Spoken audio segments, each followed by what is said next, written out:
Halo, shalom sahabat muda semua.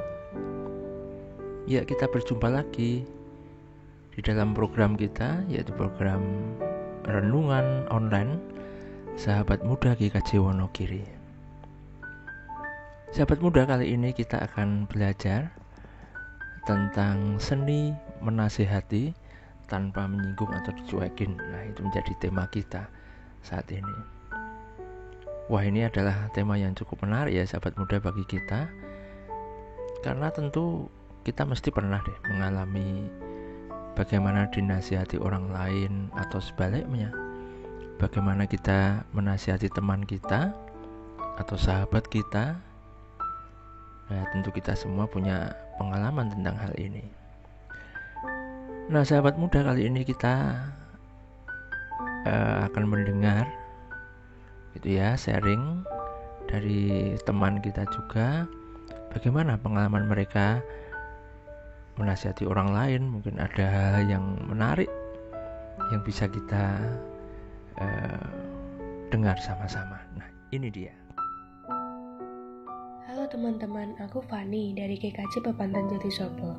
Pada kesempatan kali ini, aku ingin sharing tentang pengalamanku ketika aku diminta memberi nasihat oleh teman aku, tetapi waktu itu juga aku memberi nasihat tapi malah dicuekin.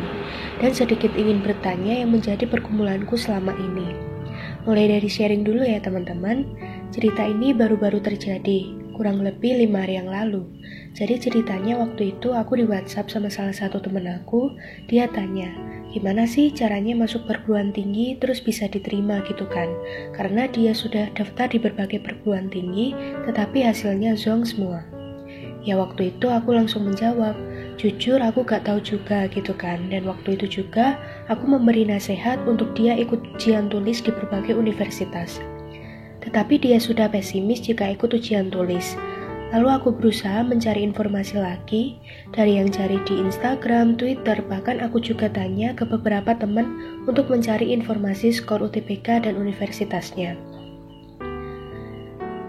Sehabis aku dapat informasi, aku share nih informasi tadi ke teman aku, tapi sampai saat ini juga belum ada balasan dari teman aku. Ya mungkin dari cerita aku di atas tadi, kita semua dapat belajar untuk memahami apakah dia membutuhkan saran atau hanya ingin didengar. Dan mungkin jika memberi saran atau nasihat tapi dicuekin kayak aku tadi nih, mungkin nasihat kita belum tentu hal yang dia ingin dengar. Jadi lebih baik kita memberi dukungan saja. Dan di sini saya ingin bertanya, bagaimana ya caranya menasehati seseorang yang lebih tua dari kita? Sekian sharing dari saya, kurang lebihnya mohon maaf, terima kasih. Halo teman-teman, aku Excel dari GKJ Wonogiri. Pada kesempatan ini, aku ingin sharing ke teman-teman tentang pengalamanku menasihati orang, tapi malah membuatnya tersinggung. Cerita ini waktu aku masih kelas 10 SMK sebelum adanya pandemi. Hari itu kami satu kelas mendapat tugas bahasa Inggris. Kebetulan guru kami tidak dapat hadir karena ada tugas di luar sekolah.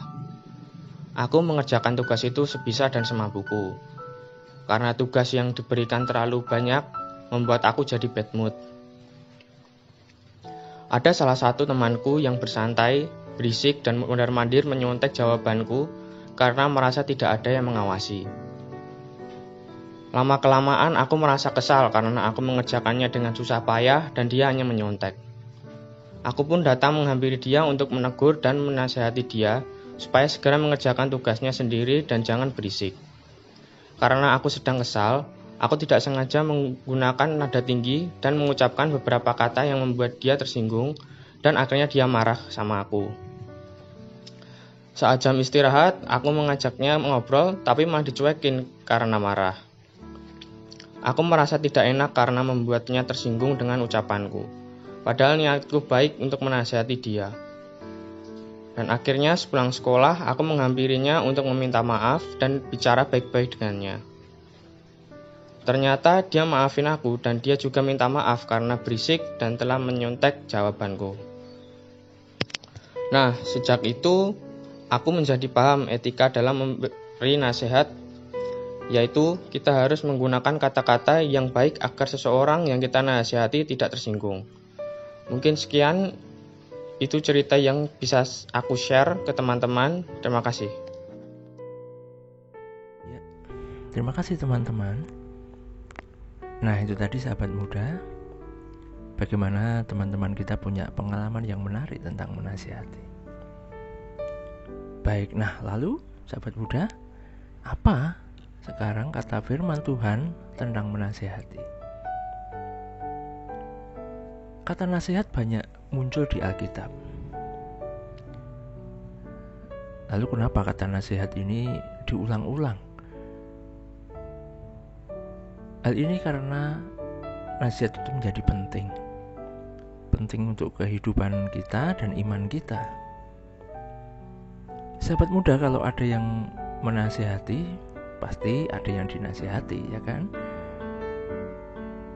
Ada yang salah, tentu ada yang akan diperbaiki. Jadi kita sebenarnya tidak diajarkan untuk diam bila ada orang yang salah. Itu kata firman Tuhan. Kita tidak jadi penonton waktu melihat ada orang yang salah di sekitar kita, begitu ya.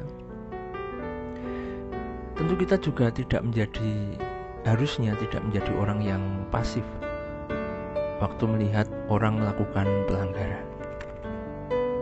Nah, sahabat muda, kalau misal kita punya sepatu ya misalnya, yang satu rusak tapi pasangannya masih baik, tentu kita tidak serta-merta terus membuangnya gitu kan. Pastilah kita akan perbaiki yang satu supaya kita bisa pakai lagi kalau yang satu sudah baik begitu. Karena yang satu masih bagus, tentu yang satu akan kita perbaiki supaya bisa dipakai dua-duanya kan gitu. Demikian juga dengan kehidupan berjemaat anak-anak Tuhan. Kita saling membangun satu dengan yang lain begitu. Salah satu bentuk tiang penyangga persekutuan kita atau gereja kita adalah nasihat. Pada dasarnya memang banyak orang tidak suka nasihat ya, maksud saya, atau tidak suka dinasihati. Banyak orang tentu akan menghindari nasihat. Apa sih wong saya tidak ada masalah sebenarnya, kok malah dinasihati begitu. Nah, sahabat muda tentu sering mengalami ya waktu di SMA, mungkin ini banyak yang mengalami, atau mungkin anak-anak teman-teman yang di SMP juga mungkin pernah atau sering melihat lah, tidak mengalami atau sering melihat. Kalau ada teman kita yang dipanggil BK misalnya, bimbingan konseling begitu, pasti teman-temannya yang lain mesti ngomong, lah tuh dipanggil BK tuh, nah pasti kamu buat salah itu, mesti kamu aneh-aneh itu di sekolah, mesti ini mesti itu. Padahal mungkin tidak ada yang salah, teman-teman. Anak itu dipanggil oleh BK, mungkin kan diajak ngomong, berbagi, atau sharing dalam sesuatu begitu, atau mungkin mengalami sesuatu yang dilihat oleh guru BK-nya. Nah, itu perlu diberikan masukan. Tetapi ada sebuah cap yang namanya nasihat, berarti waduh saya jelek, saya berbuat dosa ini dan pasti akan dibongkar.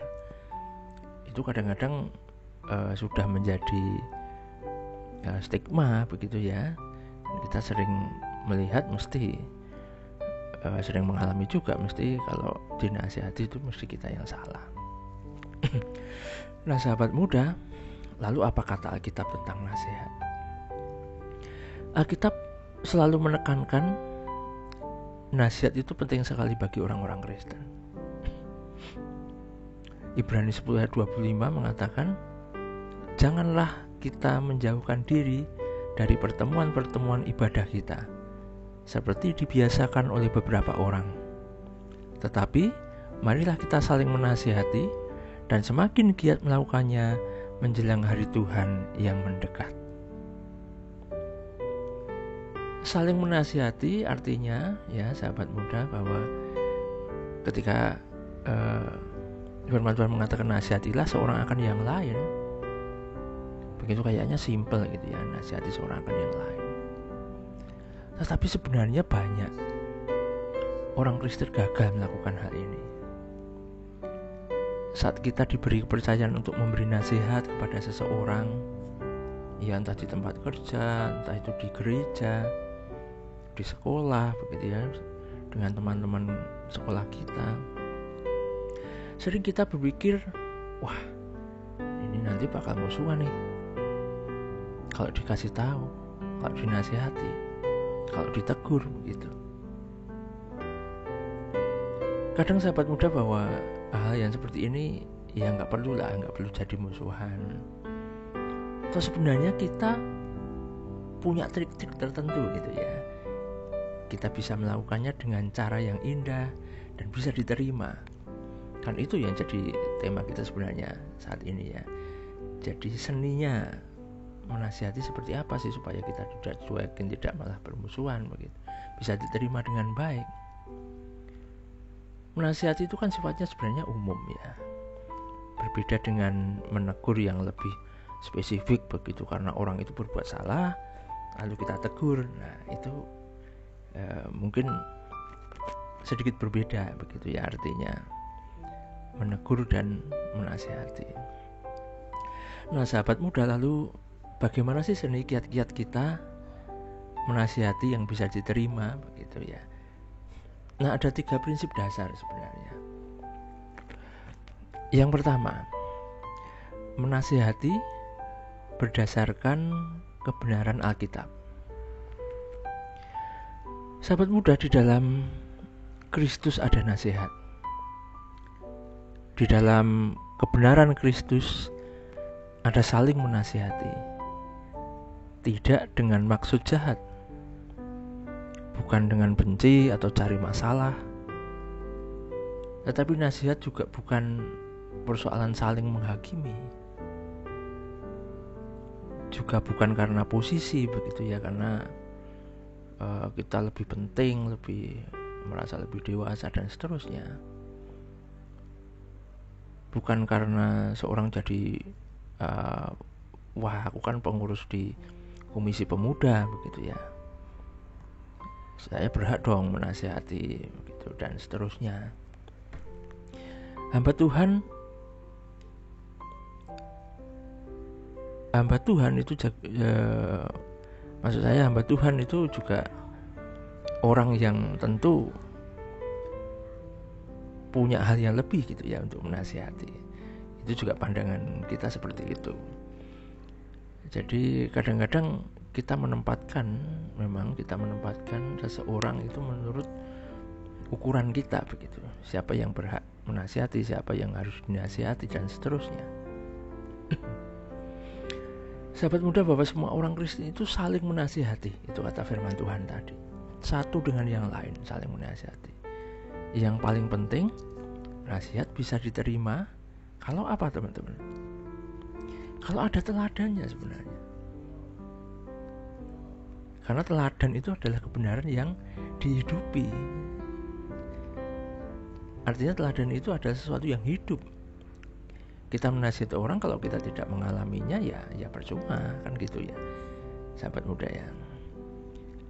Di 1 Korintus 4 ayat 16-17 Paulus mengatakan bahwa sebab itu aku menasihatkan kamu, turutilah teladanku, kata Paulus. Justru itulah sebabnya aku mengirimkan kepadamu Timotius, yang adalah anakku yang kekasih dan yang setia dalam Tuhan. Ia akan memperingatkan kamu akan hidup yang kuturuti dalam Kristus Yesus, seperti yang kuajarkan di mana-mana dalam setiap jemaat. Kalau mau menasihati orang, tentu kita harus bercermin apa kita sudah melakukan hal itu. Itu yang penting. Seperti apa yang disampaikan oleh Paulus kepada Timotius, itulah teladanku. Timotius kepada orang yang lain juga ketika diutus kepada orang yang lain. Timotius juga harus menjadi teladan bagi orang lain ketika dia akan menasihati banyak jemaat. Nah, sebenarnya kita sedang bercermin.